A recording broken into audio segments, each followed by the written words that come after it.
இந்த வீடியோவில் Tamil cinema இசைப்புயல் A.R.. Rahman அவர்களை பற்றி பார்ப்போம். வீடியோட எண்டிங்கில் இவங்களை பற்றியான இன்ட்ரெஸ்டிங்கான விஷயங்களை சொல்லியிருக்கோம்.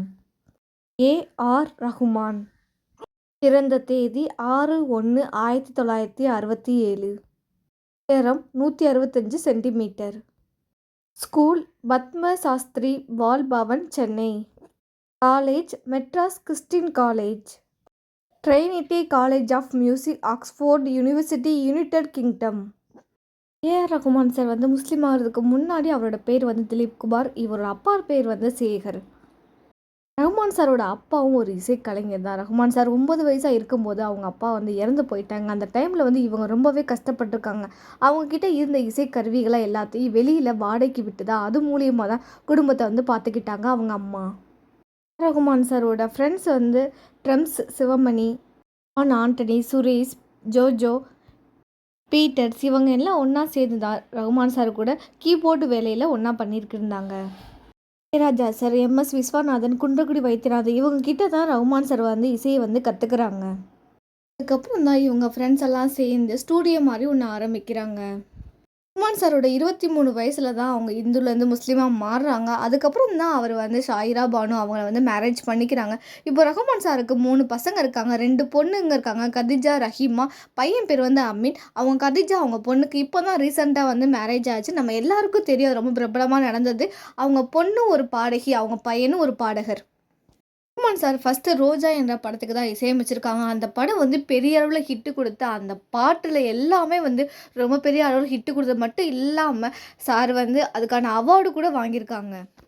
ரஹ்மான் சார் ஸ்டூடியோ ரொம்ப சின்னதாக இருந்துச்சு அந்த டைமில். அப்போது எல்லோரும் கேட்ட கேள்வி, இங்கேருந்து எப்படி நீங்கள் ஸ்டூடியோவில் வச்சு நீங்கள் எப்படி பாட்டு பாட போகிறீங்க அப்படின்னு கேட்டாங்க. ஆனால் ரோஜா படத்தை ரிலீஸ் ஆனதுக்கப்புறம் அந்த பாட்டோட வரிகள் எல்லாமே பார்த்துட்டு நம்ம எங்கேருந்து வேணால் இசையை கொண்டு வரலாம் அப்படின்னு எல்லோரும் யோசித்து வச்சது அந்த படம். ரஹ்மான் சாரோட தங்கச்சி தான் ரிஹானா. இவங்களும் ஒரு பாடகி. ரஹ்மான் சாரோட சிஸ்டர் பையன் தான் ஜி.வி. பிரகாஷ். ரஹ்மான் சார் எந்த ஒரு ஸ்டேஜில் ஏறினாலுமே அவர் எல்லா புகழும் இறைவனுக்கே. அந்த சொல்லாமல் அவர் அடுத்து பேசவே ஆரம்பிக்க மாட்டார். அவர் 81 அவார்டுக்கு மேலே வாங்கியிருக்காங்க. புக்கு என்ற பாட்டு பெரிய அளவில் ஹிட்டு கொடுத்து அந்த பாட்டு விருதும் வாங்கியிருக்கு. ரஹ்மான் சார், நான் இந்த மாதிரி பாட்டு தான் பாடுவேன் அப்படிலாம் அவர் கிடையவே கிடையாது. அவர் சிட்டி பாட்டு மட்டும் இல்லாமல் வில்லேஜ் சாங்காக கூட இருந்தால் கூட அதை பயங்கரமாக பண்ணுவார் ரஹ்மான் சார். ரஹ்மான் சார் தமிழில் மட்டும் இல்லாமல் தெலுங்கு இது மாதிரி நிறைய இண்டஸ்ட்ரியில் ஒர்க் பண்ணியிருக்காங்க. எல்லா இண்டஸ்ட்ரியிலுமே தமிழுக்கு எந்த அளவுக்கு இம்பார்ட்டன்ட் கொடுத்து பெரிய அளவில் அவரோட பாட்டு ஹிட் ஆகுதோ அதே மாதிரி அவர் எல்லா இண்டஸ்ட்ரியிலுமே அவரோட பாட்டுனாலே பெரிய ஹிட்டு தான். அதனாலவே என்னமோ இசைப்புயல் ஏ.ஆர். ரஹ்மான் சார் கூட சொல்கிறோம் நம்ம. சார் வாங்காத அவார்டே இல்லை. ஆஸ்கார் அவார்டு எல்லா அவார்டுமே வாங்கியிருக்காங்க. அவங்க தமிழ், இங்கிலீஷ் இது மாதிரி நிறைய இண்டஸ்ட்ரியில் ஒர்க் பண்ணியிருக்காங்க. நிறைய பாட்டு இவர் தயாரிச்சிருக்காரு. இவரோட பாட்டுனாலவே எல்லாத்துக்கும் ரொம்ப பிடிக்கும். இப்போ கூட ரீசெண்டாக பொன்னியின் செல்வனில் படத்தை எவ்வளோ தமிழோட பாட்டை அவ்வளோ அழகாக பாடியிருப்பாங்க. அந்த பாட்டை இன்னும் கேட்டுகிட்டே இருக்கலாம் போல இருக்கும் நம்மளுக்கு. இந்தியர்கள் அனைவரையும் ஒரு தேசப்பற்ற கொண்டு வர பாட்டு அப்படின்னா வந்தே மாதரம் பாட்டு தான். தமிழர்கள் எல்லாத்தையும் இன்னும் ரொம்ப பெருமைப்படுற அளவுக்கு பாடுற பாட்டுனா செம்மொழியா தமிழ் மொழியா. அந்த பாட்டு இன்னும் அவ்வளோ அழகாக இருக்கும். அதில் நிறைய சிங்கர்ஸ் பாடியிருப்பாங்க. படத்தை இசையை எல்லாத்துக்கிட்டையும் கொண்டு போன ரஹ்மான் இசையை எல்லாரும் உருவாக்கக்கூடாது என்று யோசிச்சிருக்காரு ரஹ்மான் சார். ரஹ்மான் சார் நிறைய ஏழை குழந்தைகளை கூட்டிகிட்டு அவரோட ஸ்டூடியோவில் அந்த இசையை கற்றுக் கொடுத்துக்கிட்டு இருக்காரு. ரஹ்மான் சார் அவங்களுக்கு இசையை கற்றுக் கொடுத்தது மட்டும் இல்லாமல் அவரோட படத்துலையும் அந்த சாங்குக்கு பின்னணியில் அவர் சொல்லிக் கொடுத்த பசங்க எல்லாரும் பாடையும் வச்சுருக்காரு.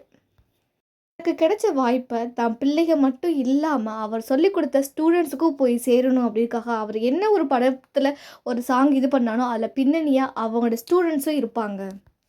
ரஹ்மான் சார் ஒரு இசை கவிஞர் மட்டும் இல்லாமல் ஒரு நல்ல மனிதன். இவங்களை பற்றி இன்னும் இன்ட்ரெஸ்டிங்கான விஷயம் தெரிஞ்சுக்கணும் அப்படின்னா கீழே டிஸ்கிரிப்ஷனில் லிங்க் இருக்குது, கிளிக் பண்ணி பாருங்கள்.